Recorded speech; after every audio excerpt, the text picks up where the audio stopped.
Bonjour et bienvenue sur Médien TV. Elles sont considérées comme l'un des meilleurs systèmes au monde de rétention, de distribution et d'irrigation d'eau. Elles, ce sont les Khetara, ces techniques ancestrales, voire plurimillénaire qui a longtemps permis de continuer les activités agricoles en dépit des saisons et de maintenir l'élevage dans un bon état. À l'instar de plusieurs civilisations et de plusieurs pays, le Maroc a également fait usage de cette technique qui aujourd'hui semble oubliée. Et pourtant, ce ne sont pas les données qui manquent, en témoigne la remise des documents d'archives sur 2 décennies de recherche sur les Khetara à la Bibliothèque nationale du Royaume du Maroc. Ce matin, nous avons le plaisir de recevoir celui qui a remis ce précieux fonds documentaire. Il s'agit du professeur Thierry Rouf, il est directeur de recherche émérite à l'Institut de recherche et de développement basé à Montpellier, en France. Bonjour et bienvenue à vous, professeur. Bonjour. Alors, tout d'abord, on commence par cette cérémonie de remise de 2 décennies d'archives portant sur la période des années 30, années 40, donc sur les Khetara. Qu'est-ce qui, aujourd'hui, a motivé cette remise de ces archives à la Bibliothèque nationale du Royaume du Maroc? Je voudrais dire d'abord que j'ai travaillé pendant 22 ans avec des universités marocaines et l'Institut agronomique et vétérinaire Hassan II à Rabat, l'université de Marrakech, d'Agadir, et puis avec les offices aussi d'irrigation, notamment à Marrakech, à Erachidia et à Ouarzazate.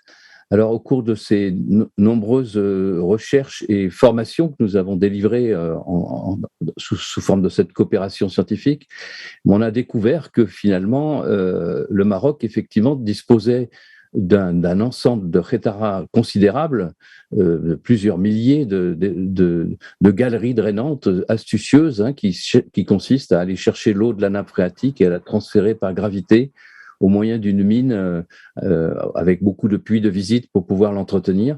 Et ces khetara étaient la base même d'ailleurs de la ville de Marrakech, mais malheureusement, elles étaient taries sur le Haouz. Par contre, dans les oasis du sud, en partant même des oasis du Tafil Alelt, de Todra, de Skoura. On a des khetara qu'on appelle vivantes, et elles sont vivantes parce que l'eau y coule et que les gens s'en occupent. Voilà. Et cette découverte nous a incité à essayer de comprendre d'où ça venait, et d'où cette recherche historique sur des archives très diverses, très variées, à la fois locales, régionales, nationales et internationales. Et puis, au moment de prendre effectivement un peu de recul, avec une retraite mais un éméritat, j'ai considéré que tous ces documents qui avaient été accumulés d'informations, qui avaient servi pour la recherche, pour la formation des étudiants marocains, etc., ces documents, il fallait les restituer dans un lieu extraordinaire qui est la Bibliothèque nationale du Royaume du Maroc. Voilà. Alors, aujourd'hui, quelle est l'utilité de ces archives pour la recherche, mais aussi pour perpétuer ce savoir ancestral que sont les Khetara? Alors, les archives, au fait, c'est pas seulement les années 30 et 40. Bien sûr, il y a cette période qui est aussi documentée, mais en fait, il y a aussi toutes les études contemporaines ou actuelles qu'on a pu faire, et puis les mémoires, les thèses, etc. Tout ça est réuni dans ce don de documents, en fait. Donc, c'est un don qui couvre presque un siècle, le XXe siècle et le début du XXIe siècle. Il y a dans ces archives des documents inédits, par exemple des photographies aériennes des années 30 qui montrent l'état de ces khetara, notamment par exemple dans la vallée du Todra, ou des photos aériennes plus récentes et qui nous permettent de comprendre une des dynamiques fondamentales de l'évolution de ces khetara et pourquoi c'est très important effectivement de s'y attacher comme outil de développement et pas seulement comme un patrimoine historique, c'est que ces khetara, elles ont été adaptées aux changements climatiques, au cycle climatique de sécheresse que le Maroc a eu tout au long du XXe siècle. Et ces adaptations ont consisté à prolonger les galeries pour pouvoir récupérer en fait l'interception de la nappe phréatique et finalement continuer à utiliser ces eaux qui sont extrêmement importantes pour la pérennité des sociétés oasiennes dans l'ensemble des oasis du Sud. Alors, certainement, beaucoup aujourd'hui n'entendent presque même pas parler de Khetara, et que dire d'en savoir davantage. Justement, vous, aujourd'hui, si vous avez à nous expliquer de façon très simple ce système de Khetara, quelle allait être cette explication?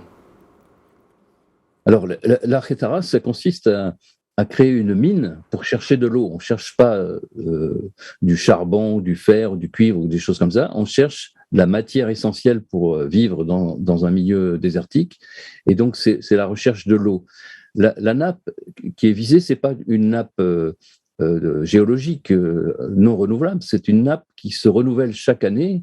Et le Maroc a un énorme avantage par rapport à bien d'autres pays, c'est le château d'eau de l'Atlas, avec l'enneigement et puis l'infiltration et la reconstitution des nappes, bon an, mal an, tous les ans, avec parfois des années difficiles, comme l'année que le Maroc vit actuellement, où le rabattement des nappes pose problème pour le fonctionnement des Khetara. Mais donc, ces agriculteurs qui ont aussi la culture de la mine, ils savent faire des mines de 3, 4, 5, 10, 20 kilomètres. Hein, les plus grandes Khetara de Tutafilalet font 20 kilomètres à Sifa. Donc, ils savent repérer où est la nappe et aussi avoir une ingénierie disons, basé à la fois sur l'expérience, mais aussi sur des ouvrages anciens. D'ailleurs, dans les archives, il y a aussi des ouvrages anciens sur les Khetara.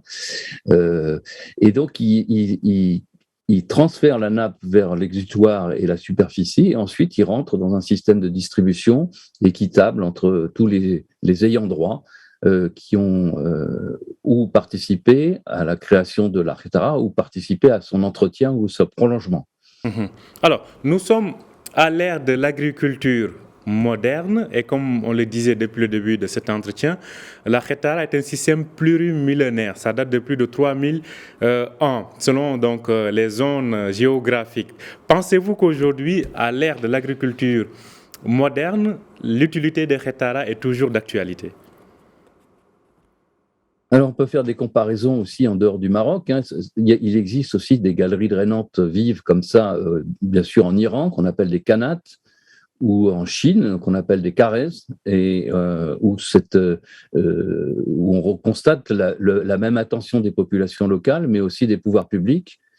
Par exemple, en Chine, ces Khetara permettent d'irriguer un désert complet dans l'oasis de Tourfan, et est associé donc avec une agriculture moderne qui consiste d'ailleurs, dans ce cas-là, à faire des raisins secs à partir de vignes, irrigués, bien sûr, par les Khetara. La Khetara, c'est un outil évidemment très ancien, mais éminemment écologique, et puis avec une composante sociologique très importante. C'est ce qu'on cherche un peu dans la gestion de l'eau moderne. Il n'y a pas que seulement un aspect technique d'aspersion, de goutte à goutte. En fait, ce qui manque dans l'agriculture irriguée moderne, c'est finalement la cohérence territoriale, la participation, la coopération entre les usagers, l'identification des personnes au réseau, etc.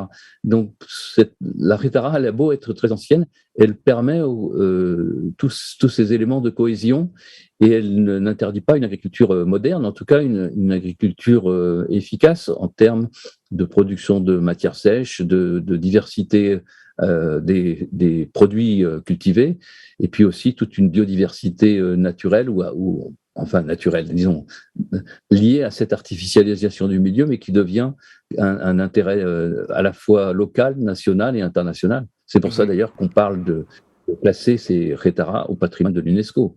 Justement, les Khetara sont candidates donc pour être inscrits sur la liste des patrimoines de l'UNESCO. Selon vous aujourd'hui, comment porter ce combat? Vous le disiez tout à l'heure, ce n'est pas qu'au Maroc qu'on retrouve cette technique, on la retrouve ailleurs à travers le monde. Vous avez cité les cas de l'Iran et de la Chine. Aujourd'hui, comment porter ce combat pour inscrire cet héritage ancestral dans le patrimoine mondial de l'UNESCO?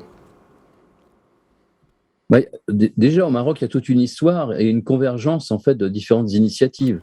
Il y a eu l'initiative que je porte avec les collègues marocains comme Mohamed Madan d'Agadir et puis le feu Mohamed El Faïs m'avait incité à venir travailler au Maroc. D'ailleurs, à l'époque, au début des années 2000, il y avait cet intérêt scientifique marqué pour comprendre l'origine, le fonctionnement et la pérennité, et puis même la prospective de ces techniques anciennes. Et ça s'est fait au cours des années 2000 jusqu'à maintenant. Et puis, il y a eu, bien sûr, localement, les Jma'a, les Cheikh Elma, l'ensemble des acteurs qui s'attachaient à renouveler et à continuer les pratiques d'utilisation de l'eau des Khetara, notamment parce qu'entre 2000 et 2005, il y avait encore une sécheresse très forte au Maroc, et à partir de 2006-2007, il y a eu un retour de l'eau, et puis les nappes phréatiques, par exemple, celle du Tafinalet est remontée de 20 mètres en 2007, ce qui a produit localement des initiatives de réhabilitation et de reconstruction ou de réparation de toutes ces anciennes Khetara. Et puis, il y a, ne pas oublier l'essentiel, peut-être, c'est la fondation Miftah Saad qui est née aussi à partir de 2014 sur cette idée de conservation et de classement, d'abord au patrimoine marocain, puis maintenant au patrimoine mondial de l'UNESCO. Donc, des initiatives locales, des initiatives scientifiques et des initiatives plus politiques ont fait qu'à la COP 22 à Marrakech, nous nous sommes rencontrés en 2016 et nous avons ensuite essayé de faire progresser l'ensemble à la fois des connaissances et puis des étapes. Et en revient le mérite donc à la fondation Miftah Saad. Alors, vous avez évoqué donc l'utilité de la Khetara. On a parlé aussi de cette candidature pour le patrimoine, être inscrit donc sur la liste du patrimoine. Alors, tout ceci revient à la politique hydrique aujourd'hui. Vous observez bien la situation globalement. Comment jugez-vous la politique hydrique ici au Maroc? Bon, c'est un pays qui a connu, les archives le montrent, hein, des cycles de sécheresse absolue et puis des moments de retour d'eau et de presque de bonheur. Hein. Enfin, je pense que on dit souvent que la politique de l'eau est une politique extrêmement liée comment dire, à la satisfaction un peu des Marocains. Quand il pleut, ils sont heureux. Quand il fait sec, ils sont un peu désespérés. Mais ce qu'on constate, nous, avec beaucoup d'expérience de terrain, c'est la résilience, c'est-à-dire la capacité de ces sociétés à se remobiliser, comme je l'ai dit, lorsque l'eau revient et qu'elle permet effectivement de régénérer finalement tout l'espace oasien de façon, disons, avec des temps difficiles et des temps de bonheur, on va dire, entre guillemets. La politique de l'eau au Maroc, elle est différente aussi sur les différentes régions du pays. Au nord, il y a beaucoup d'eau, il y a pas forcément, il y a même parfois trop d'eau. Dans le Rare, par exemple. Et puis, au sud, c'est plutôt la rareté qui domine, évidemment. Mais il y a aussi une politique qui a été à un moment de faire de la grande hydraulique dans les années 60-70, le règne de feu Hassan II, où c'était la politique des barrages, la politique du million d'hectares.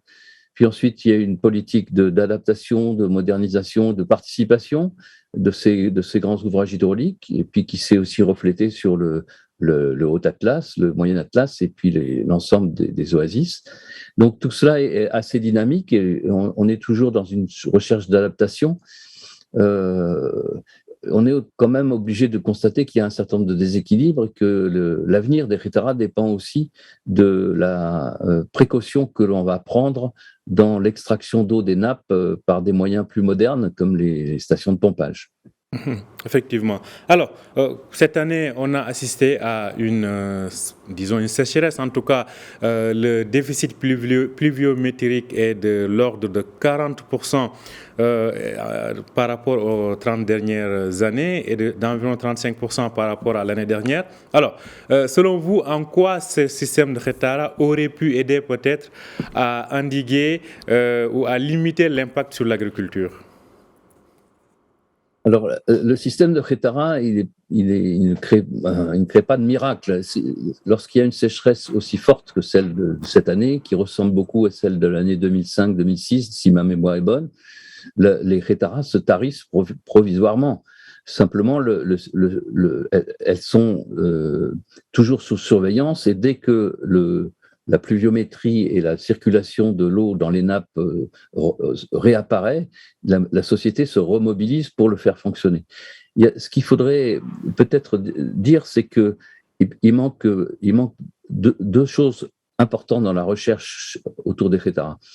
La première, c'est effectivement de moderniser le système, de rendre l'entretien des galeries plus sûr, plus efficace, et puisqu'il y a des accidents, et c'est dangereux de rentrer dans la galerie.